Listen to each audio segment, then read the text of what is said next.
The NFL doesn't have many impactful trades as other sports do, but over Labor Day weekend, we had a big one. The Raiders sending the all-pro pass rusher Khalil Mack to the Bears for 2 first-round picks.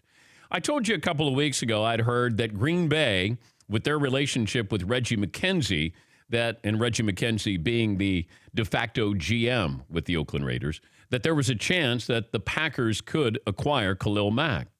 And I think people were surprised that, well, the Packers? Yeah, the Packers were involved in this. Also, I heard the Cleveland Browns, the 49ers also involved in this. So there were teams that were doing drive-bys here. Chicago stepped up, quickly making Mack the highest-paid defensive player in the NFL. So you're going to have hot takes guaranteed throughout the day, throughout the week. Plenty of experts ripping Oakland for letting one of the best players in the league leave. Others are wondering if the Bears paid too steep of a price, draft picks, salary cap space. Everybody wants to have a winner and a loser immediately here. Now, let's say Mack leads the Bears to the playoffs. Those first-round picks are suddenly worth a lot less, and Raider Nation won't be happy. But if the Bears don't win, you have a sticky cap situation, no draft picks. And I was told part of the reason why maybe Oakland didn't deal with Green Bay is projected to be better than the Bears. So those draft picks would have been worse if they traded with Green Bay. Two passionate fan bases. Going to be fun to look back in the next couple of years and figure out which team got the better end of what is truly a blockbuster deal. This is John Gruden, though, making this call. John Gruden made the call. I know Reggie McKenzie's the GM, but you don't give a guy $100 million over 10 years and say, John, you got to listen to the GM. John made the call, and I could see both sides of it. And I don't like playing both sides of this, but I understand what the Bears are doing. You have a rookie contract. We've talked about it. I told you that's the formula. You got a 5-year window. Take advantage of the 5-year window. The Jets are going to try to do that with Sam Darnold. Seattle did that with Russell Wilson. Now the Bears are rolling the dice on Mitchell Trubisky that they have their quarterback. Because if they don't, then this is not going to be a great deal. You're going to have a great defensive player on a team that's not great, not going to the playoffs, and you're going to give away high draft picks.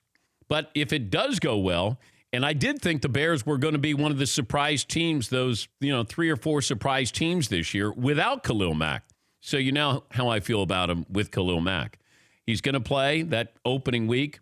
What we can expect from him over the next couple of weeks will be interesting. It's like Le'Veon Bell with the Steelers. He's not going to be in camp anytime soon, probably later this week, probably tomorrow, and then he's got to get ready for the opening week. Khalil Mack, same way. He doesn't have to be an all-pro week 1, but by week 5, week 6, he has to be dominating. You look at the Oakland Raiders. The only thing I have a few things that I question about it. It feels like you still could have had Khalil Mack because the salary cap continues to rise. And if he's going to be 10% of my salary cap over the life of this deal, I'm okay with that.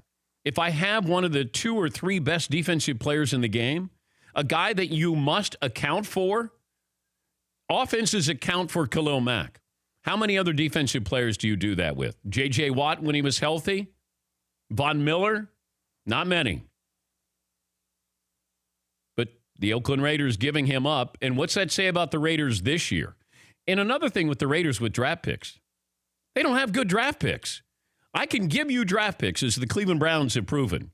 It doesn't matter how many I give you. You're not any good at drafting. With the Oakland Raiders, you haven't been good at drafting. I'm going to give you more draft picks. Great. If I said to you, and McLevin, you could look this up, look at the Raiders' last 5 draft picks, or last 5 drafts. If I said pick 2 first-rounders out of that, would you trade those 2 first-round picks for Khalil Mack? That's what I'd be curious about. So if I said you could have Amari Cooper and who? Are you trading those 2 first-round picks for Khalil Mack? And I'm going to guess the answer will be no. For more Dan Patrick Show, tune to Audience Channel 239 on DirecTV or download the Dan Patrick Show app.